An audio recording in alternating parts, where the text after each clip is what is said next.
Olá pessoal, mais um podcast da Academia do Autismo no ar, episódio 9, e hoje nós vamos conversar sobre uma temática muito pedida aqui nos nossos canais, tanto no Instagram quanto no YouTube. Muitas pessoas entram em contato comigo, inclusive no direct, para perguntar sobre laudo, diagnóstico do TEA, como avaliar, quais são os primeiros sinais, o que fazer identificando algum desses sinais, né? Quais profissionais procurar.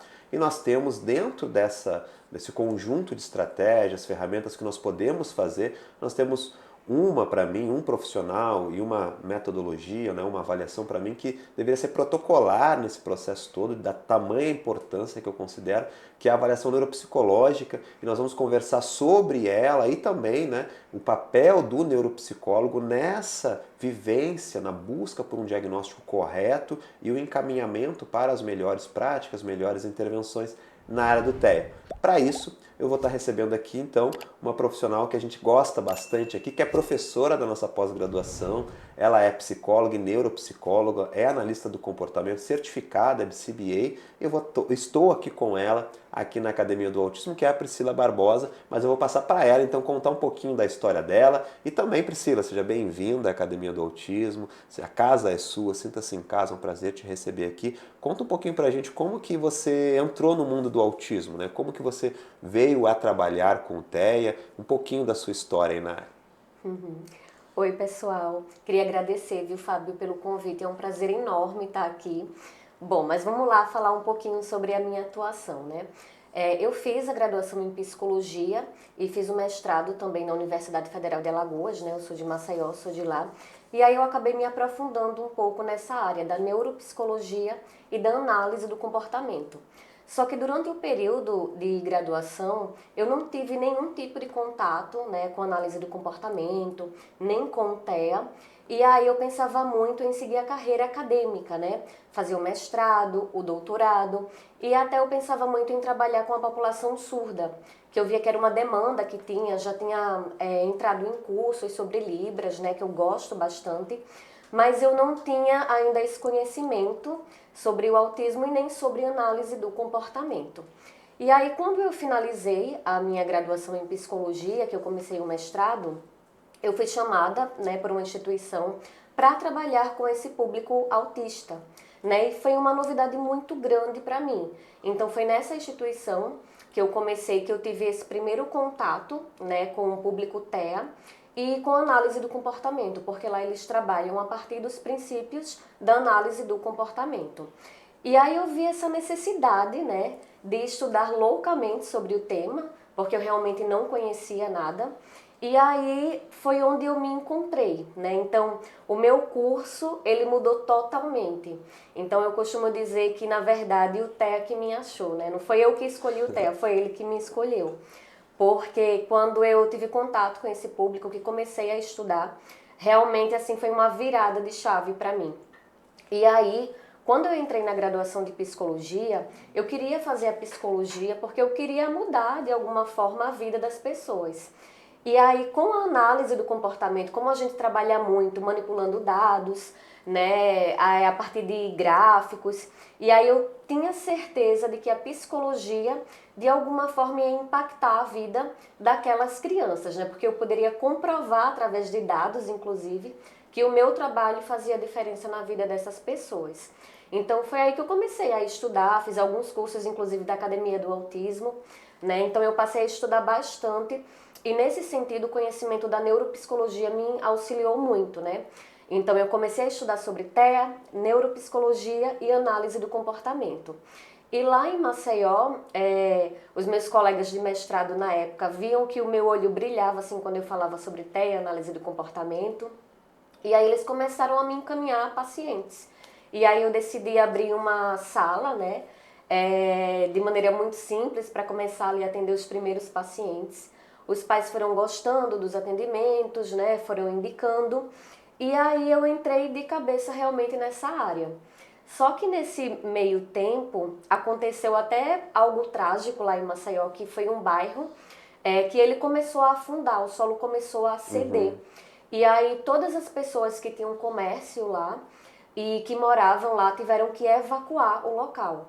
E aí foi quando me veio a ideia de realmente abrir um centro, né? Porque os pais que eu tinha contato, que eu atendia, os filhos dessas pessoas, eles falavam muito dessa necessidade de ter um lugar que tivesse profissionais de qualidade, né? Onde eles não precisassem estar de um local para o outro. E aí eu já queria muito, já tinha essa ideia de abrir o centro. E aí como eu precisei sair de onde eu trabalhava, eu aproveitei a oportunidade para abrir o centro, estimulando. E assim ele foi criado. Então a gente começou, eu chamei alguns profissionais, né, que eu gostava do trabalho, e a gente começou e está até hoje lá em Maceió. Então, que desse fato, que é um fato trágico, né? A gente acompanha, um fato Aham, nacional, né? Serviu de motivação para você dar esse passo, né? Como é que é o nome isso. da clínica? É Centro Estimulando. Centro Estimulando. É. Muito legal, muito bacana. Priscila, a sua função como neuropsicóloga, ela está diretamente associada a uma área onde a gente sabe a importância e que é fundamental para depois uma intervenção de qualidade. A gente bate tanto na Sim. tecla que o diagnóstico ele é fundamental para a intervenção precoce, Uhum. mas poucas pessoas ainda associam a esse momento do diagnóstico à avaliação neuropsicológica. Uhum. A gente aqui recebe muitas dúvidas, muitas perguntas de pais e também de profissionais que estão identificando ali algum sinal, algum atraso, alguma Uhum. lacuna na criança, não sabe muito bem o que fazer, quem procurar, ou contesta até uma visão de um profissional, mas fica em dúvida de como buscar uma Uhum. segunda opinião ou como ter uma avaliação mais aprofundada, né? E eu comecei até falando, eu considero, né, a avaliação neuropsicológica muito importante nesse processo investigativo inicial, mas para quem está acompanhando que talvez não tenha Uhum. ainda essa visão da importância e do trabalho do neuropsicólogo, conta um pouquinho para a gente assim, o que que a neuropsicologia faz, o que é Uhum. essa ciência, o que é a atuação de uma neuropsicóloga? A neuropsicologia, ela é uma ciência multidisciplinar. Então, ela pode atuar em várias áreas, desde a saúde, a educação, né, contextos clínicos, pesquisa, inclusive. Então, de uma forma geral, a neuropsicologia ela vai estar preocupada em investigar as alterações a nível cerebral, saber como é que estão as funções cognitivas, como, por exemplo, inteligência, atenção, memória, funcionamento executivo, e no que o funcionamento dessas funções cognitivas elas vão impactar no comportamento daquele indivíduo. Então, o neuropsicólogo, né, no meu caso, sou neuropsicóloga clínica infantil, né, porque eu trabalho especificamente com crianças. Então, o neuropsicólogo clínico, ele vai atuar investigando essas funções cognitivas, né, como eu falei, inteligência, atenção, memória. E aí, a partir dessa investigação, a gente vai ter uma noção do perfil neuropsicológico, ou seja, como que estão essas funções cognitivas daquele paciente e no que isso traz de impacto, né, de consequência para a vida funcional dele, né? Então, o neuropsicólogo ele vai fazer essa investigação, né, mais específica de cada função, e ele pode fazer isso através de testes, escalas de avaliação, sabe, instrumentos de rastreio. E aí, no final dessa investigação, a gente constrói um laudo neuropsicológico, que é um relatório, né, que vem trazendo sobre como foi a avaliação daquela criança, o que é que a gente encontrou ali, tanto de habilidades como de dificuldades, e aí a gente vai apresentar para aquela família, né, que trouxe aquela queixa inicial. Então, geralmente, o neuropsicólogo, ele pode ser procurado pela família, pela escola, pelos médicos ou profissionais que já atendem a criança. E aí, geralmente, eles querem saber se a criança está dentro de um possível diagnóstico ou não. A gente também pode fazer uma avaliação neuropsicológica não só com finalidade de diagnóstico, mas acontece muito, por exemplo, a criança já tem o diagnóstico de autismo e aí ela foi diagnosticada de forma muito precoce e o pai quer saber agora, quando ela está maiorzinha, como que estão essas funções, né? Então, será que tem alguma função prejudicada que está servindo como barreira para a aprendizagem daquela criança? Então, é basicamente isso. A gente vai investigar, né, de uma forma mais sistemática, mais detalhada, cada função neuropsicológica e a partir daí a gente vai traçar o que é que isso impacta na vida daquele indivíduo. E essas funções pode ser a memória, pode ser o controle Isso. inibitório, mesmo tendo um diagnóstico de autismo, a gente faz uma avaliação para avaliar essas funções executivas, né? Isso, até porque no caso do autismo, né, os sintomas, eles têm uma variabilidade muito grande, né? Apesar de ter critérios diagnósticos, cada sintoma ele vai se manifestar de uma forma diferente, né, em cada indivíduo. Então, por exemplo, no caso do TEA, tem indivíduos que podem ou não ter um comprometimento intelectual, e a gente sabe que isso vai impactar no nível de suporte que aquela criança vai precisar. Então, o neuropsicólogo, ele vai avaliar justamente isso, como que estão as funções daquela criança e como isso pode impactar a vida dele. Perfeito. E no caso de uma busca por diagnóstico no autismo, se a criança, ao longo da avaliação, vocês percebem que ela tem essas características, aí como que isso pode ajudar nesse processo investigativo? Geralmente esse laudo ele vai ser encaminhado para um médico, qual médico que seria, para que a família ela possa ter ali os seus, muitas vezes até os seus direitos garantidos por lei, né, Sim. a partir do diagnóstico de TEA. Vocês fazem esses encaminhamentos também. Sim. Quando a família vem com uma queixa que o diagnóstico ele é ratificado, então a gente vai explicar para a família, né, sobre o diagnóstico, fazer um trabalho realmente de psicoeducação e Aham. orientação. E aí esse relatório geralmente ele vai para o médico, muitas vezes neuropediatra ou psiquiatra infantil. Então a família leva aquele relatório para o médico e o médico é quem meio que bate o martelo ali daquele Aham. diagnóstico, né? Mas é muito importante a avaliação neuro porque muitas vezes quando a família vai no médico diretamente, ele pede a avaliação neuropsicológica, né? Porque apesar de ter os critérios, os testes eles vão auxiliar muito nisso. Então, nesse sentido, a gente faz o encaminhamento, né, do relatório para o médico e também para os outros profissionais. Por exemplo, é muito importante a gente explicar como que é o funcionamento daquela criança para a escola. Muitas vezes os professores, os ATs escolares, não sabem nem como lidar com alguns comportamentos, por que eles acontecem. E aí a gente também faz esse encaminhamento, né, e explica para a escola, por exemplo. Fantástico. A neuropsicologia ela é mais conhecida por esse processo avaliativo que é o que você acabou de nos falar, né? Mas ela não encerra nesse processo, né? Vocês emitem Exatamente. um laudo, né, que é a espécie de um relatório ali explicando o funcionamento da criança para diferentes finalidades, mas existe também um processo interdisciplinar, ali, um processo de Isso. intervenção, de reabilitação, né? O trabalho do neuropsicólogo não acaba só na avaliação, é isso? Isso, exatamente.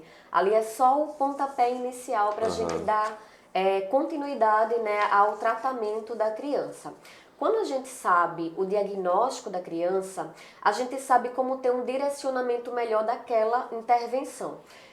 Então, nesse caso, né, o neuropsicólogo ele pode já dar algumas sugestões de intervenção, né? Então, por exemplo, quantidade de horas e a partir do relatório, que é onde a gente sabe como que estão aquelas funções, ele vai poder dar um direcionamento melhor.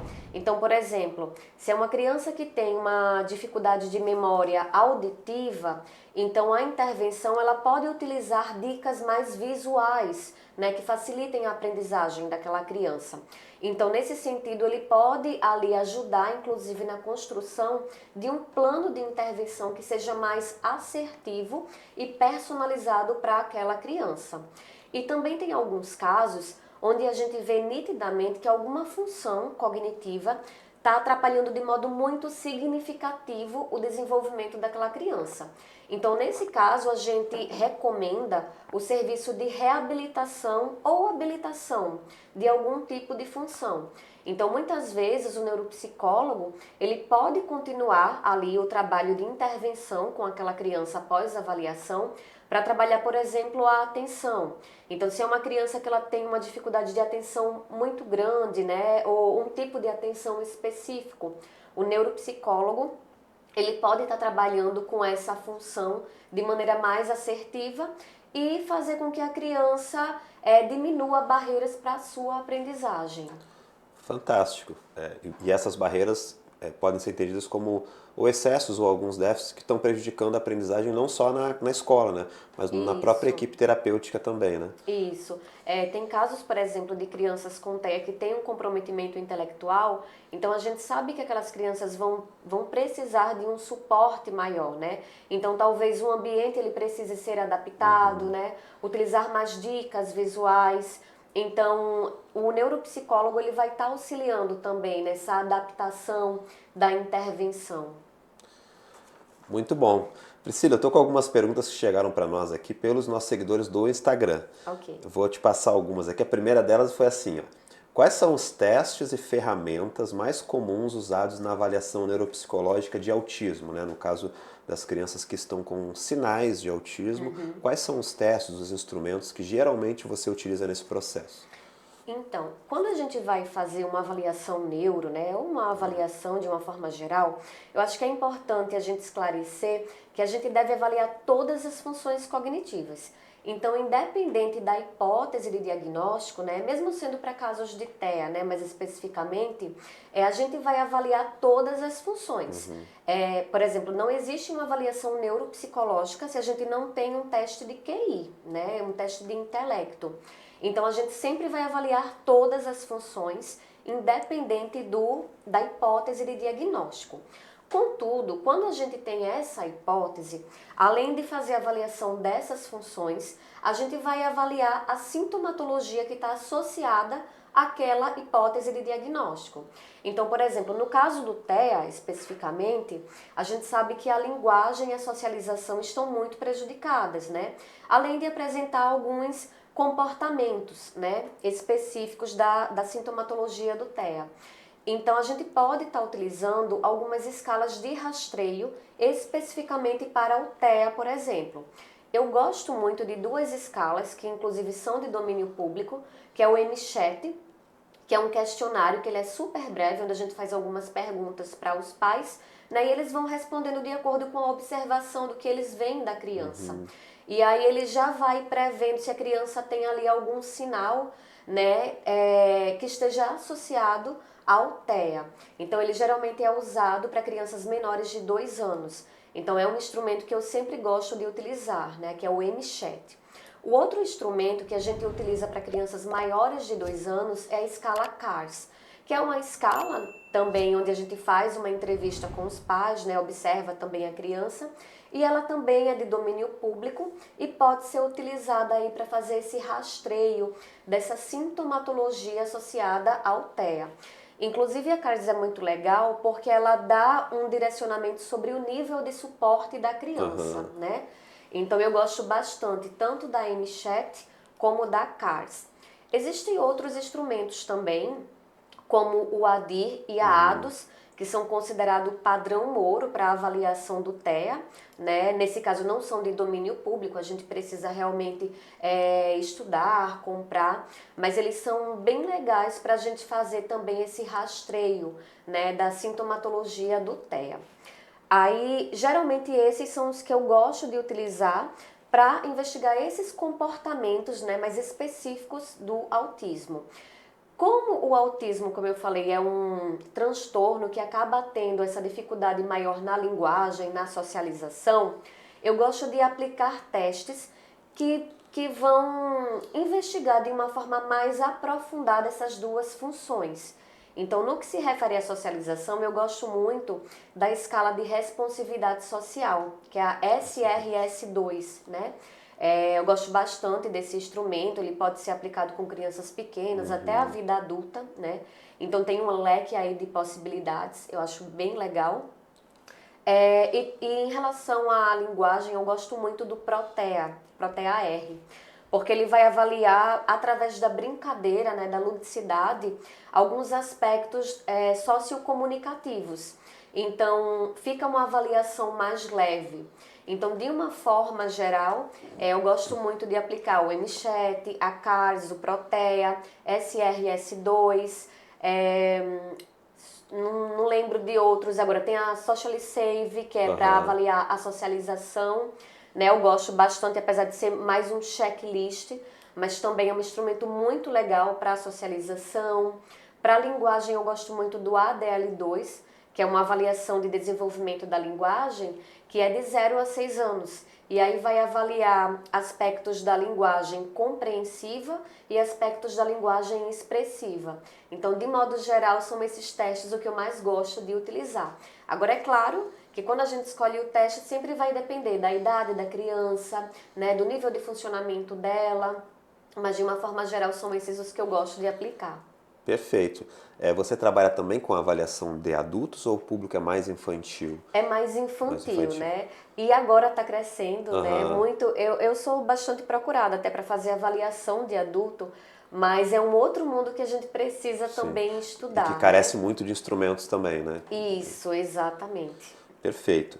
Próxima pergunta que chegou pra gente é como que a neuropsicologia ela ajuda na compreensão do autismo? Tá, quando a gente faz uma avaliação neuropsicológica, como eu falei, a gente vai ter aquele perfil, né, neuropsicológico e vai saber como que tá a função daquele indivíduo.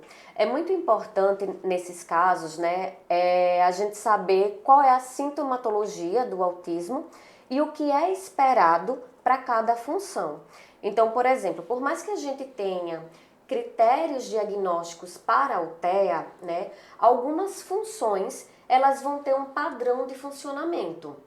Vou dar um exemplo. Já é muito esperado que crianças com TEA vão ter uma dificuldade na cognição social, né? Que é uma dificuldade em entender estados mentais de outras pessoas, né? Principalmente no que se refere à teoria da mente. Então, são crianças que, muitas vezes, elas podem até não ter comprometimento intelectual, né? Não ter um atraso de fala, ter ali a fala, mas ela vai ter dificuldade na comunicação pragmática, por exemplo, né? Em habilidades de conversação.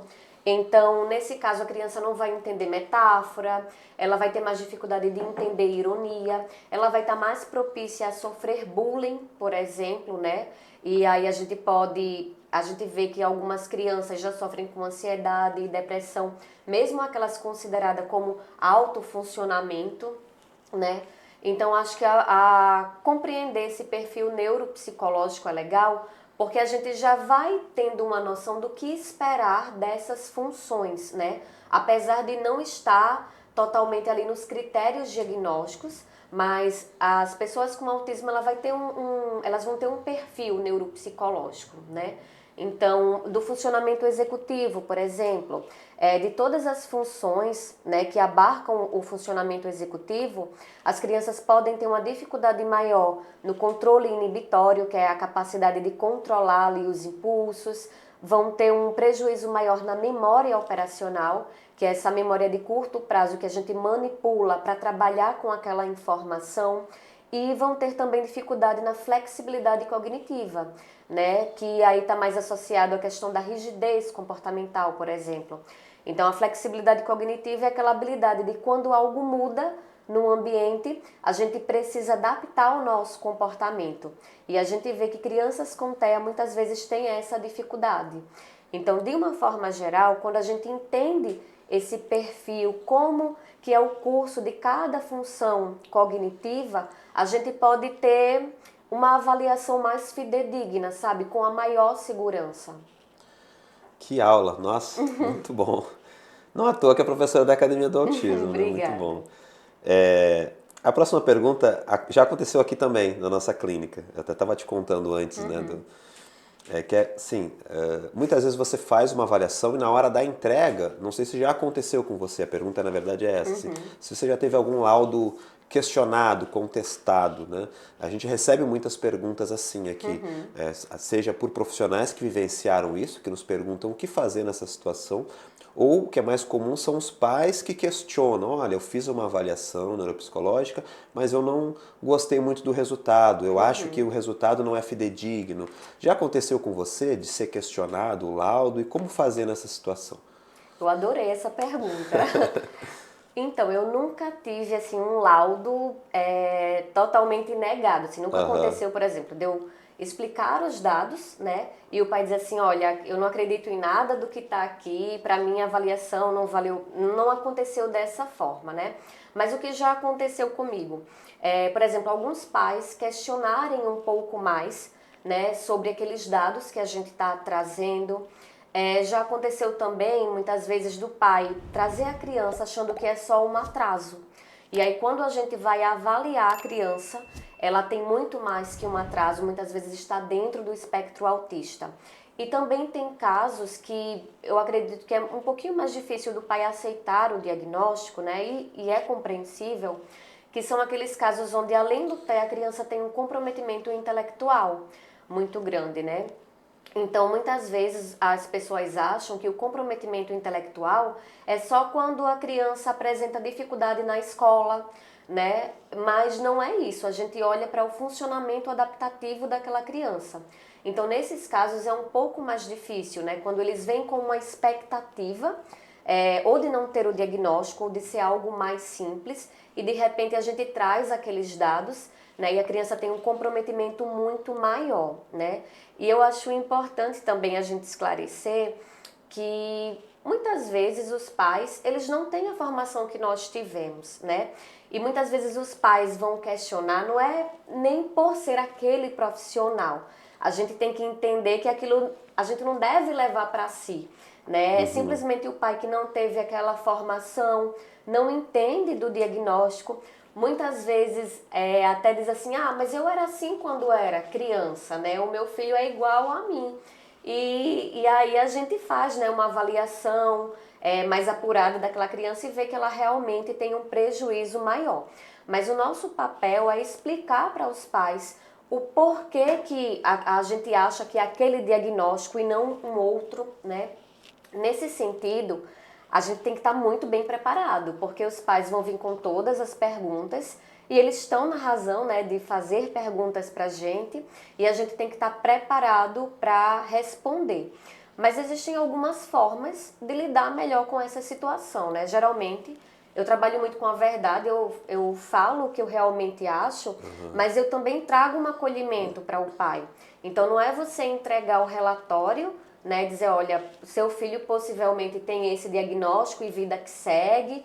Não é assim, a gente tem que acolher os pais e dar possibilidades de caminho, tá? O diagnóstico, o possível diagnóstico é esse, mas quais são os caminhos que a gente pode seguir agora, né?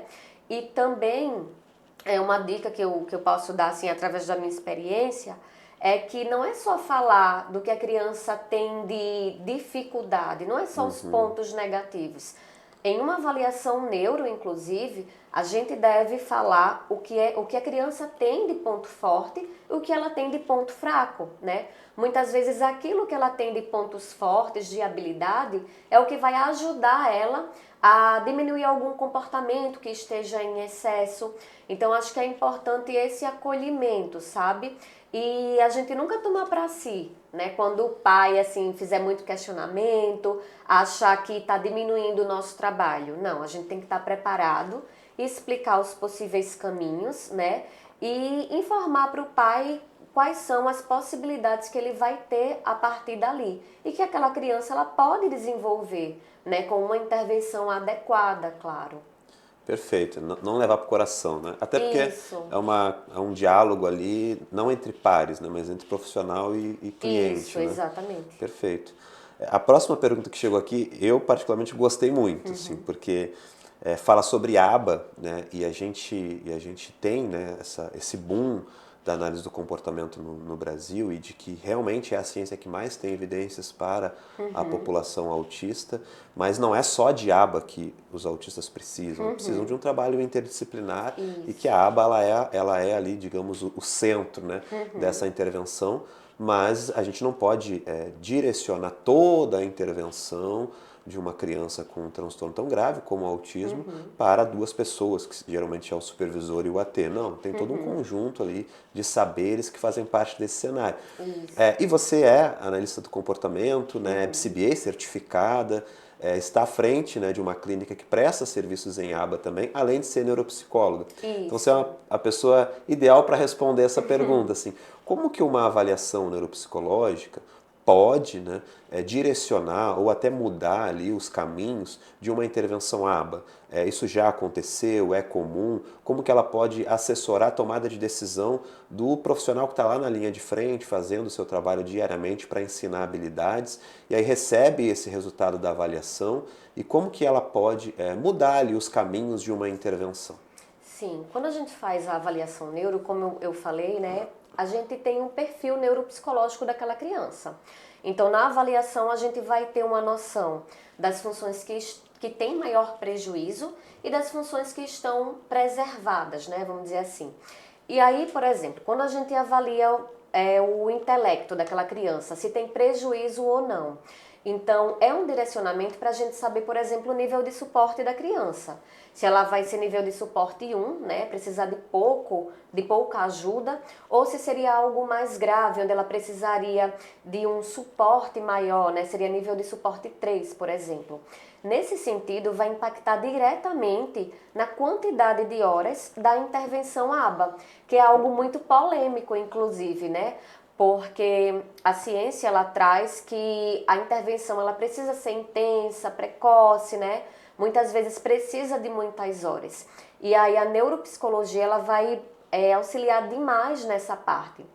Então, por exemplo, se ela comprova ali através da avaliação que a criança tem um comprometimento intelectual, provavelmente ela vai precisar de mais suporte e de mais horas de intervenção ABA, né?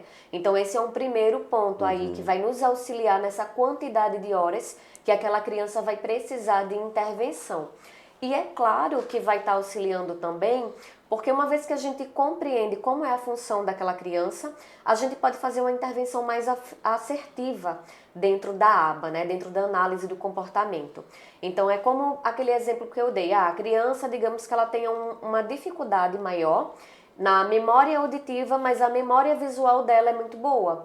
Então na intervenção, como a gente utiliza muito dicas, por exemplo, a gente pode usar dicas mais visuais, né?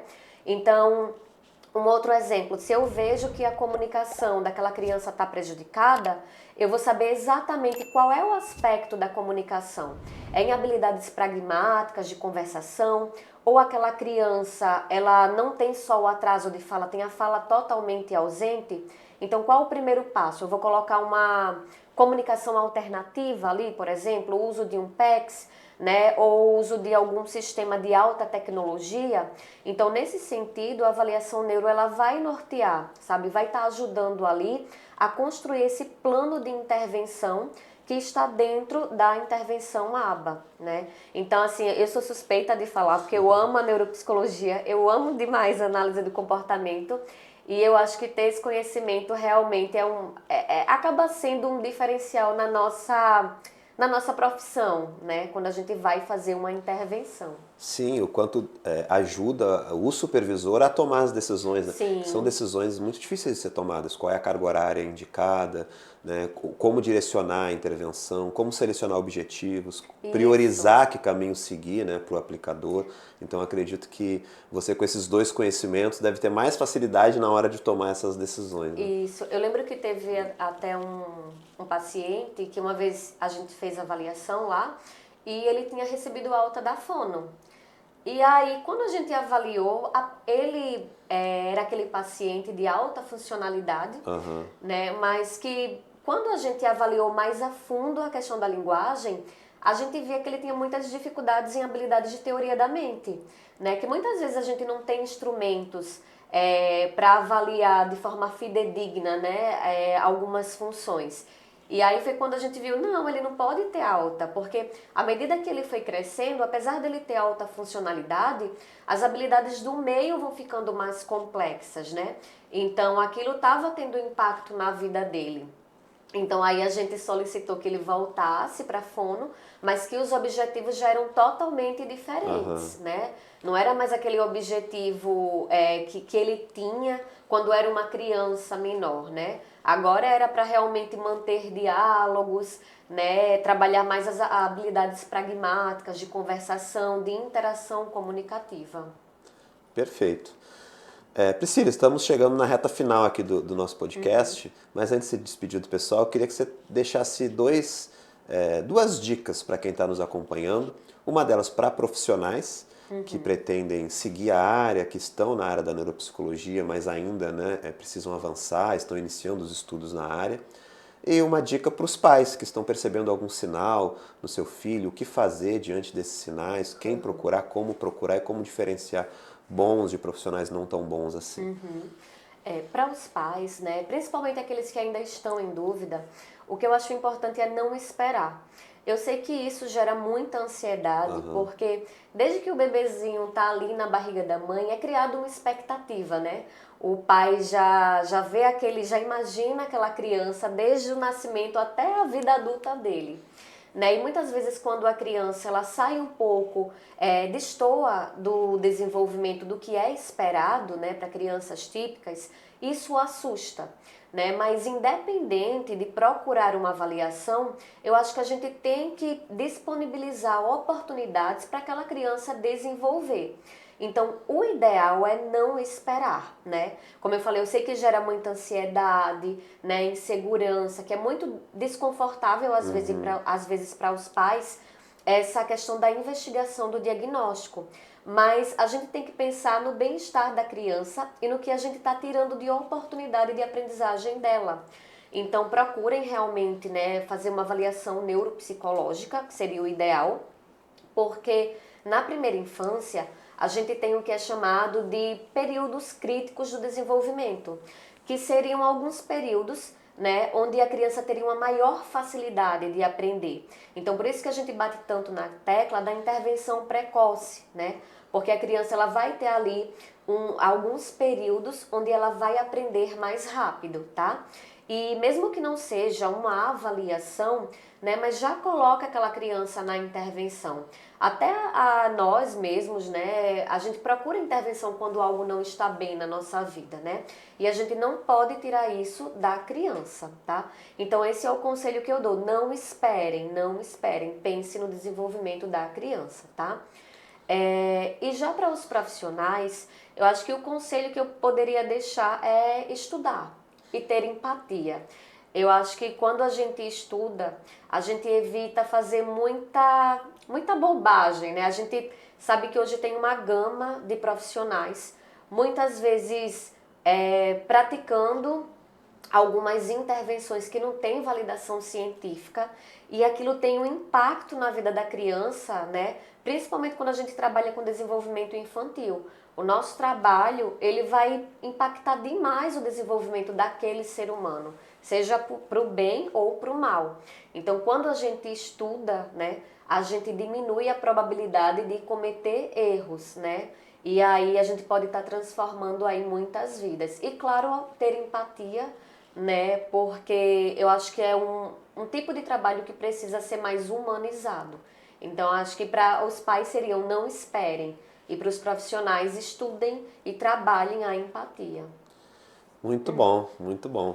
Priscila, só agradecer mesmo, agradecer sua vinda de Maceió para cá para o Rio de Janeiro, a aula que você acabou de nos dar aqui. Muito obrigado, parabéns pelo trabalho, um prazer te receber aqui na Academia do Autismo, viu? Obrigada, o prazer é todo meu, gente. Muito obrigada. Gente, então assim a gente encerra aqui com a convidada especial, a Priscila Barbosa, esse podcast sobre uma temática tão importante relacionada à neuropsicologia, avaliação e intervenção com a neuropsicologia, como que ela pode influenciar nas tomadas de decisões, né, nos caminhos a seguir, inclusive numa intervenção ABA. Continue nos acompanhando, acompanhe a Academia do Autismo nas redes sociais, acompanhe também o perfil de trabalho da Priscila, nós vamos deixar aqui também para vocês. Um grande abraço e até o próximo podcast da Academia do Autismo.